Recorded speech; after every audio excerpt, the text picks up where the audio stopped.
Reorganized. I'd like to thank the people here for organizing this event. Prem Jain was a very close guide of mine. He was a guru. And I really am honored to be invited to give this talk.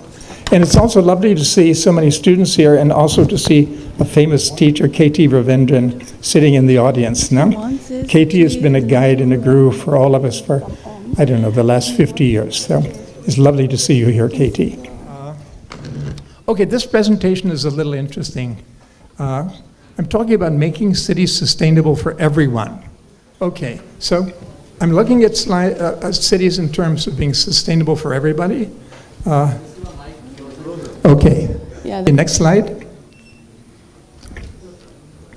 See, there are two or three things I'm going to talk about today. The origins of our city designs, in my opinion, are wrong. We have a lot of classical city designs from Europe, royal designs. We also had a lot of American suburban designs, bungalow designs from UK and other places, which has affected the way we plan cities now. And the way we plan cities actually excludes a very large majority of the urban population, which is one of my concerns. If we've excluded between 60 and 70% of the population of India cannot afford the EMIs of any housing scheme in the major cities, it means they don't have a right to the city.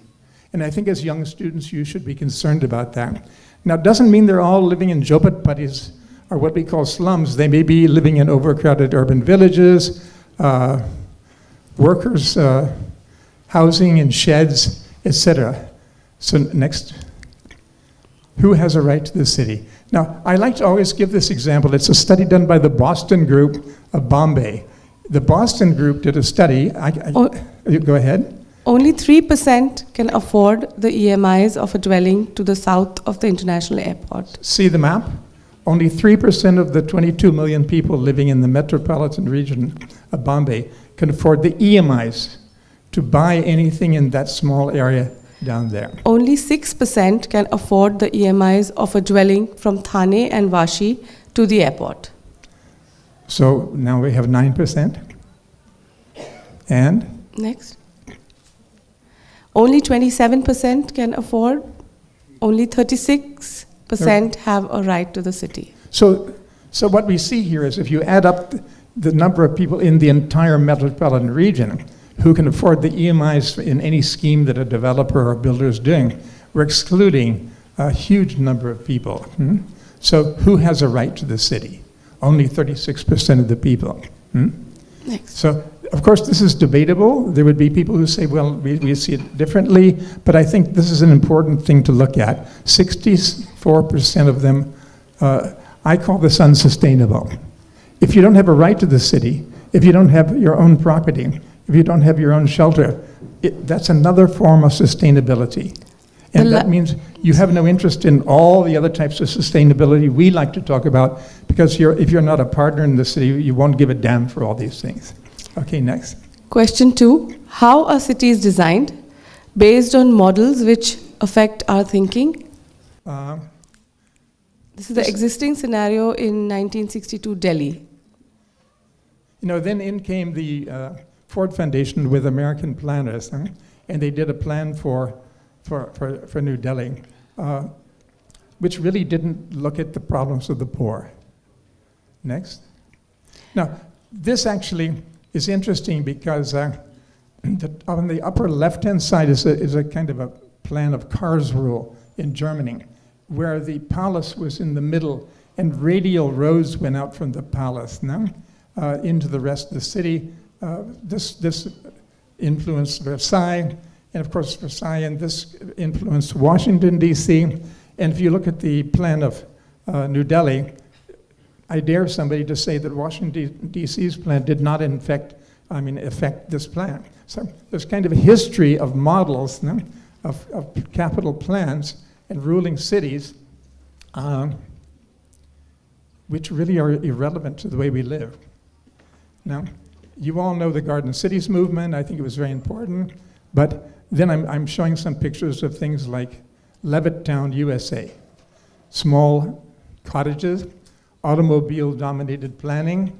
Then I showed Chandigarh. Basically, what I'm saying is all of these models now affected the way we think and the way we plan. Even if I look at Rediu by Le Corbusier, I just did a scheme in Pune called Pune Belmondo, which is a kind of a new town with some 30, 22-story apartment buildings in a garden. No? And basically, it's Bill Rediu, but it's not affordable to probably 90% of the people in Pune. So these models, in my opinion, are not really sustainable models. Next. These type of plans can only accommodate 36% of our people. Where do the other 64% live? Now, I'm not saying these figures are exact. These are approximate, but this is the situation in our country. This has resulted in unsustainable sprawl. Delhi. Next. Unsustainable living conditions. Mumbai. Next. Unsustainable economic disparity. See, what the interesting picture here is the one in the lower left-hand corner, which I think is in Rio de Janeiro. Now, these wealthy people have balconies with swimming pools, no? And tennis courts. And it's not two pictures sliced together. This is a real situation. People with their swimming pools are overlooking a slum of illegal settlements in Rio de Janeiro. Next. Okay? Unsustainable congested traffic. Okay. Unsustainable pollution. Unsustainable exploitation of nature. That picture was in Maharashtra. Unsustainable access to shelter. Unsustainable futures. So this is what we're thinking about all this. This is a problem which has been looking in our faces for the last 100 years. And what have we been doing? Putting our heads in the ground. A major root of our problem has been posing development as only the economic growth of the city. In fact, sustainable development is the achievement of intellectual, emotional, moral, and spiritual existence of the population. So what I'm saying is the real meaning of cities is not to increase the GDP or per capita income, but to make people's lives more meaningful, to make them know themselves better, to make them achieve the things they want to achieve. The city should be a channel for personal development, and we are not doing that. And if we're not doing it, it means we're not making sustainable cities. What is essential to tackle this disaster is to have a set of sustainable principles, which all agree upon and act by. These principles are the essence of uplifting the human condition and the civil society. Okay, now some years back I came up with something called Principles of Intelligent Urbanism. But I think that word intelligent can be replaced with sustainable urbanism. If it's intelligent, it's sustainable. If it's not sustainable, it's not intelligent, no? And there's some 10 principles. I'll run through these quickly. But the point I'm trying to make is our cities do not address 10 basic principles of sustainable development. The first one is a balance with nature. Next slide. Okay, then a balance with tradition. Next. Hello, keep going on these. Go.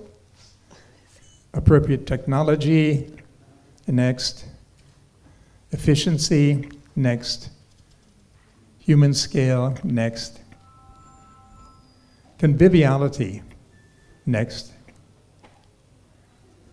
And opportunity. This is the most important. If 60-odd% can't afford the EMIs, it means they are not part of the opportunity system of the city. Balanced movement, institutional integrity, and regional, next, hello, regional integration. So these are things, these do not have to be the principles. Everybody can sit down and come up with their own 10 principles, but we should think, what are 6 or 10 or 4 or 5 basic sustainable principles we should apply when we're looking at city development. Today, we were told by our friend that there's going to be huge expansion of cities in this country over the next 10, 20, 30, 50 years. Now, it's a huge opportunity for us to come up with a new basis for designing cities. And I think we need to be daring. There are students here. You're young. You can be the new Corbusiers by designing cities or coming up with concepts of designs which include this 60%. If you do that, you're a genius, and it can be done. It can be done. Okay? Principle 1, a balance with nature. Okay, next. Growth of cities at the cost of nature, Hyderabad. This is a real picture from Hyderabad.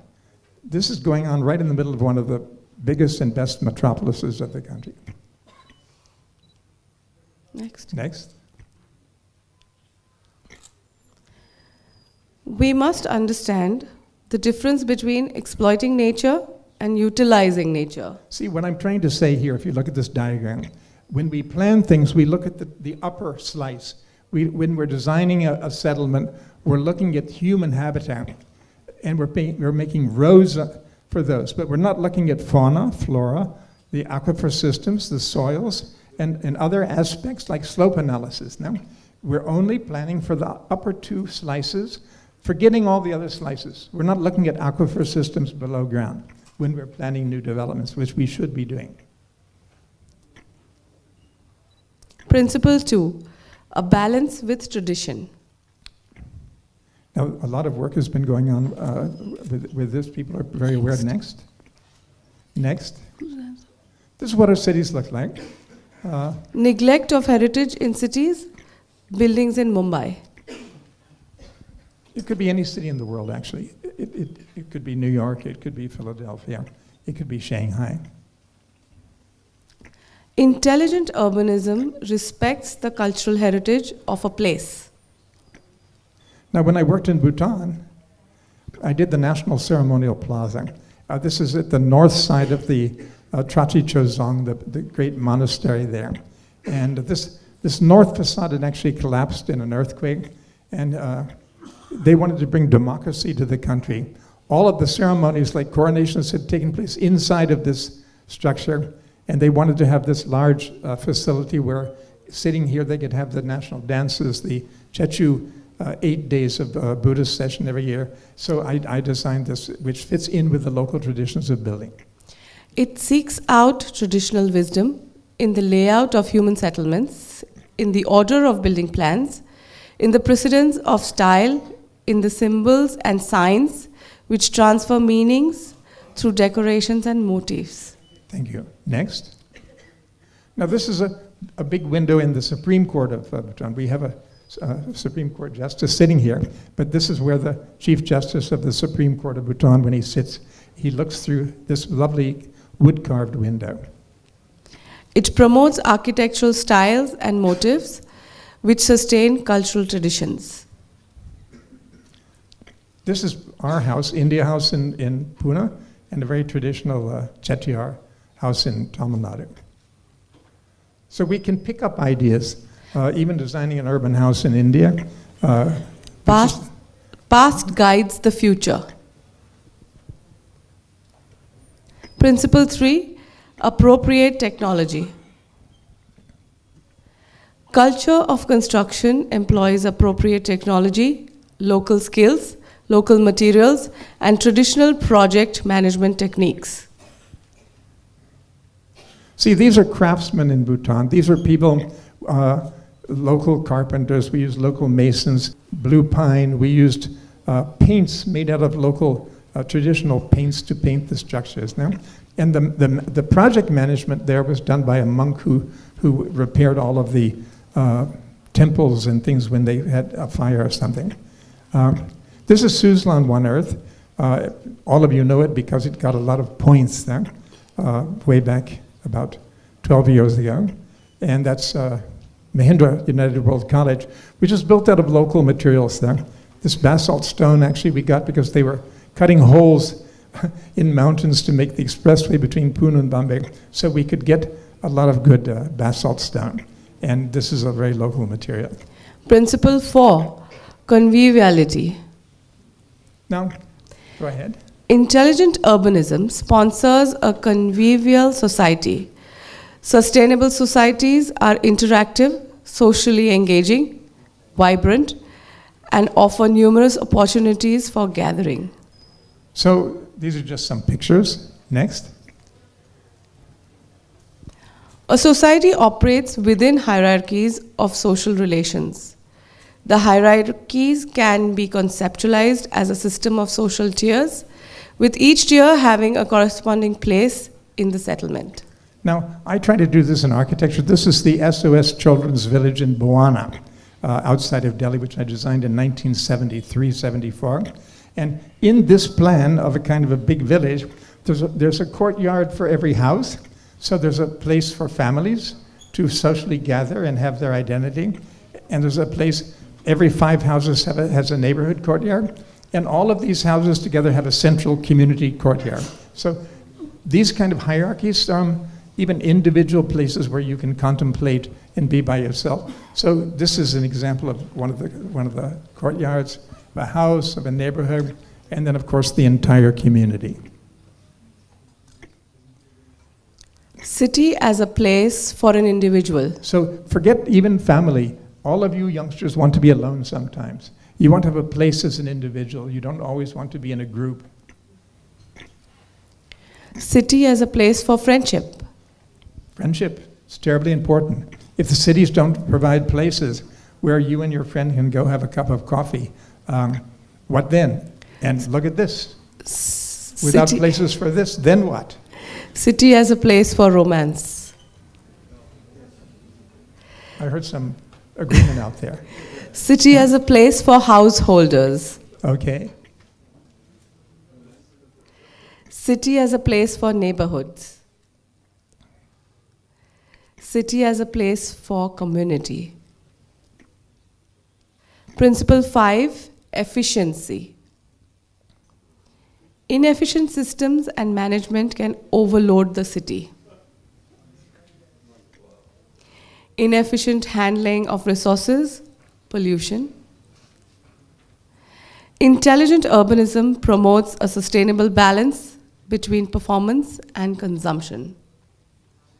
It balances various systems with the energy, money, time, and maintenance required to perform these functions sustainably. Sustainable or unsustainable? Principle 6, human scale.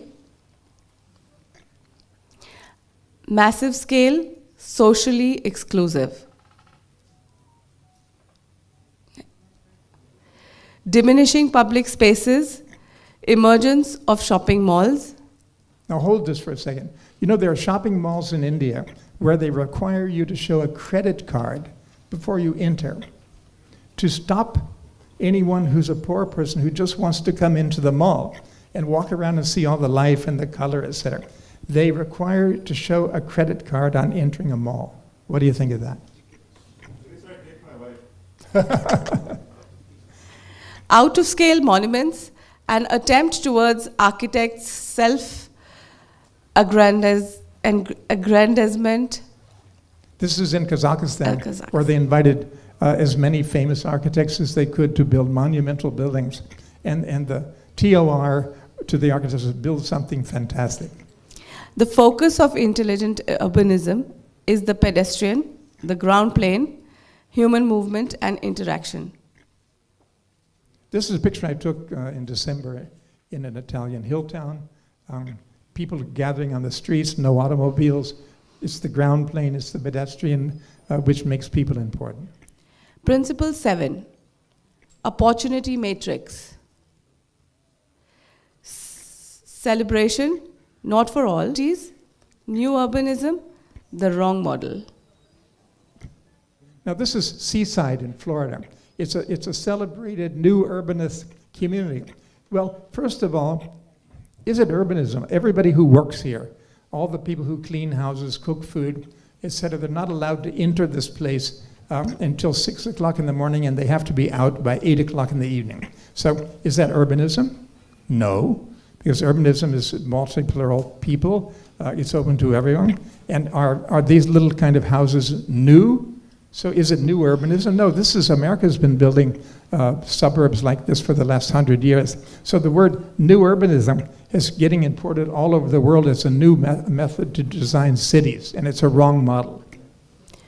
Intelligent urbanism gives equal access to opportunities within the urban system.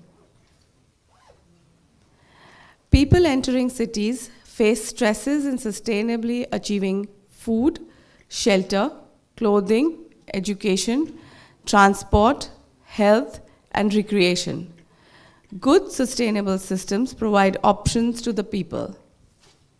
Now, this chart actually looks at different income groups from the low end to the middle to the high end, and it shows what people are looking at in terms of reducing stress as food, shelter, clothing, education, transport, health, etc. And what we looked at was from the very bottom of it, people lived in slums, but there were places that they could actually build their own houses, up to big bungalows, etc.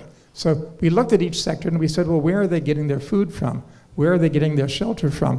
Where are they getting their clothes from? The new entries were getting discarded clothes. Our maybe next level, they were getting self-made clothes, and our second-hand clothes, our local tailors, and the rich people were getting from branded shops, etc. So in each of these, there was a range of activities which gave paths for everyone, paths for the rich as well as the poor. I'm not against the rich. There should be high streets with branded goods, no? But there should be things for the others as well. Next. People may not be born equal, but they should have equal access. Principle 8, balanced movement. Clogged roads, New Delhi. Pedestrian unfriendly movement systems. People walking through traffic.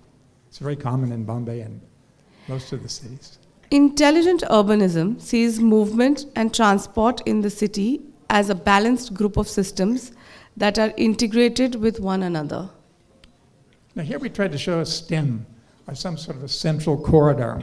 Maybe there would be a metro or something, or maybe just high-speed buses. And maybe at the terminal points, 1 kilometer apart or something, there would be an urban sort of neighborhood. It would be maybe high density, maybe a lot of things that could be used by young people, et cetera, would be there. And then there may be small buses going out into other areas. Principle 9, institutional integrity. Institutional integrity means transparency, rule by law, responsible and honest accounting, participatory processes, and urban planning. Now this is one of the toughest ones to get. Institutional responsibility, integrity. Principle 10, regional integration. Okay, this is a fun one. There's something called primate cities now. And when Paris became a primate city could be determined that maybe it's a city that has more than 25% of the population of a country.